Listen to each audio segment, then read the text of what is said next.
Hi, everybody. I have decided to do like a video diary, being a first time military mom.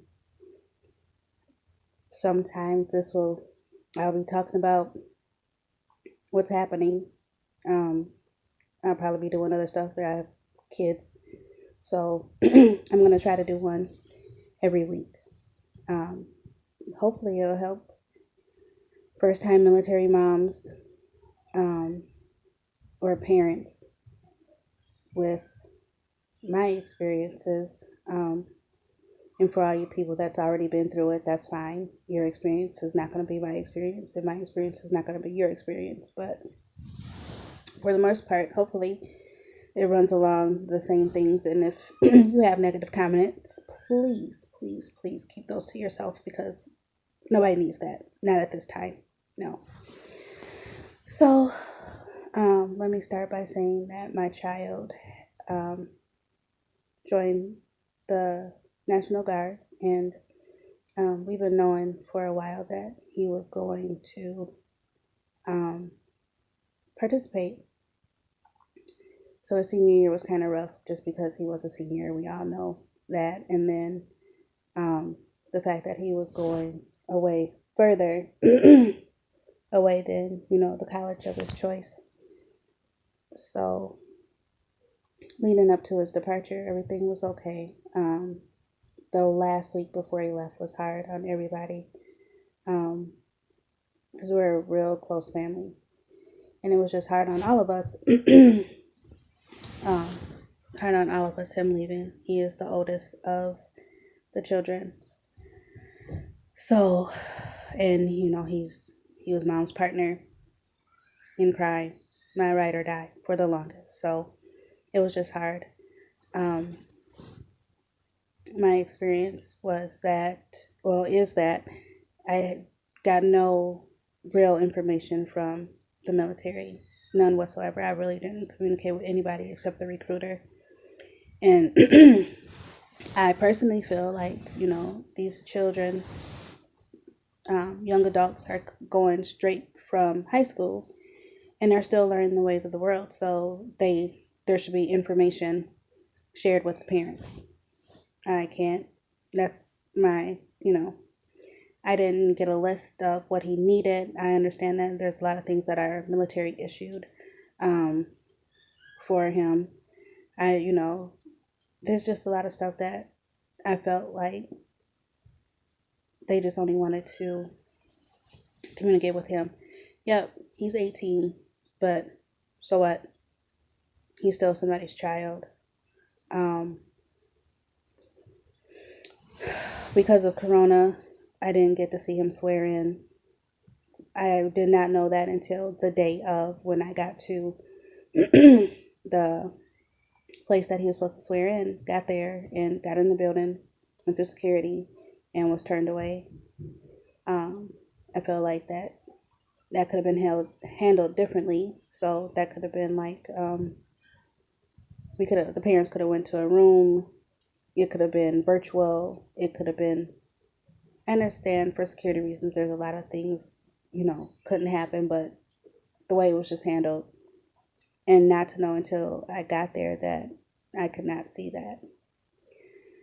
So, um, let's see. So it's been a week since he's left. Again, didn't know a whole lot of information, and then he was getting information from people that was already there about the stuff that he'll need when he got there. So up until the day he left, like he left home Sunday, but didn't leave for the base until Monday. So he left on the 29th and didn't um, get to the base until no, he left home on the 30th and didn't get to the base until the 31st. So up until the morning of the 31st, I was running around making sure that he had everything that he needed. And parents, especially us moms, we tend to want to make sure that they have everything that we think that they need. Because he'll be gone for 6 months. So I'm thinking, he needs everything. He's my mom. I can't take that. Mom, I can't take that. Mom, not this, but again, Mom, I'm making sure because, again, I had no list. I had nothing to go by. So I wanted to make sure that he had everything that he needed. Um, so he got to the airport early for a flight that left in the evening, which is fine. I still got to talk to him. I talked to him up until he was on the way to the base, and that was Monday. Um, and it was hard.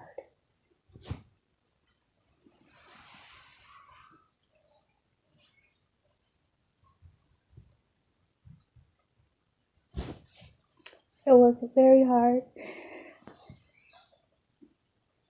to give my baby up to the unknown, to give him up to what I felt like was dysfunction because I didn't know anything. So it was that was hard for me. Um, let me see.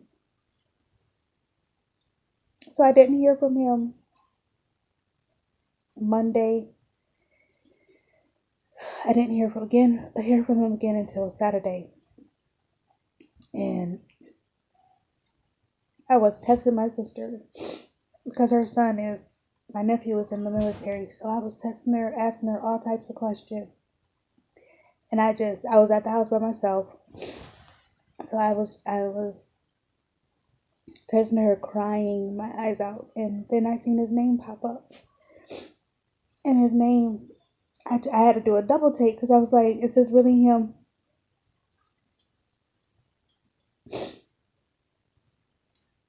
And I tried to stop crying when I answered the phone. So I didn't want him to worry.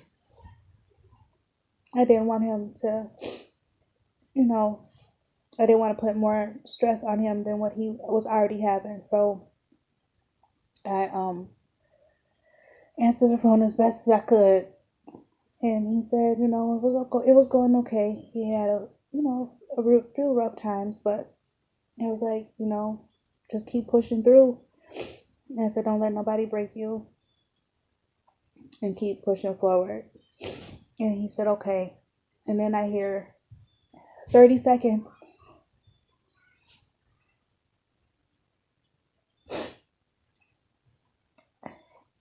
It was just a whole 60-second call. So I hear 30 seconds, and then I was like, Mama, I don't have much time.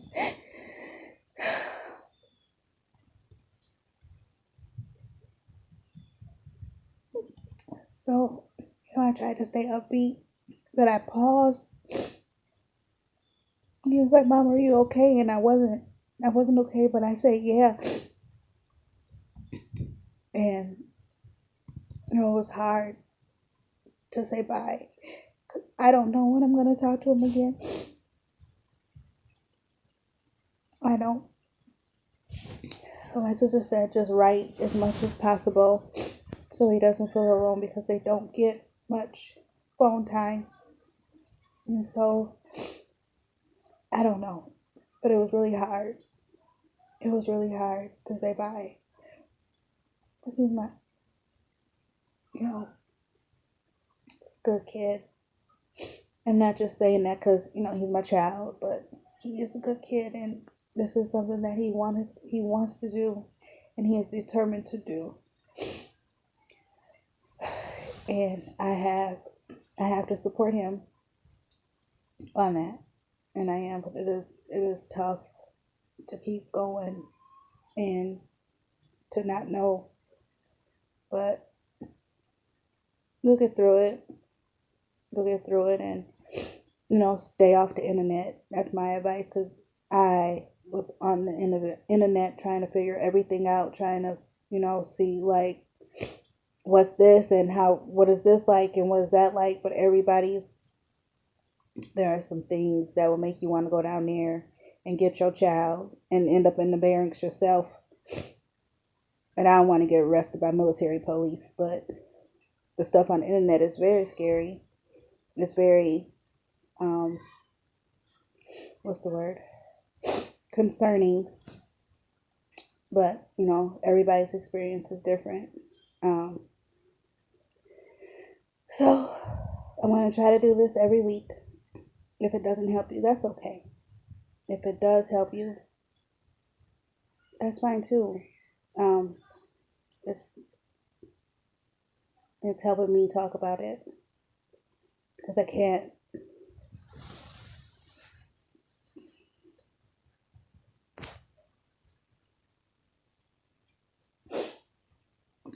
not cry in front of everybody.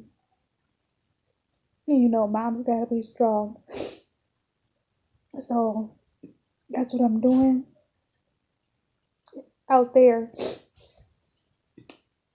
in front of everybody. I am strong. You hear me? I am their rock that they need. But when I'm alone and I get in the shower or I'm in my car, all this happens. So I hope this helps somebody. We will get through it. Hopefully these videos, this one and the ones to come, will help you get through it. And it's okay. It's okay. They'll be okay.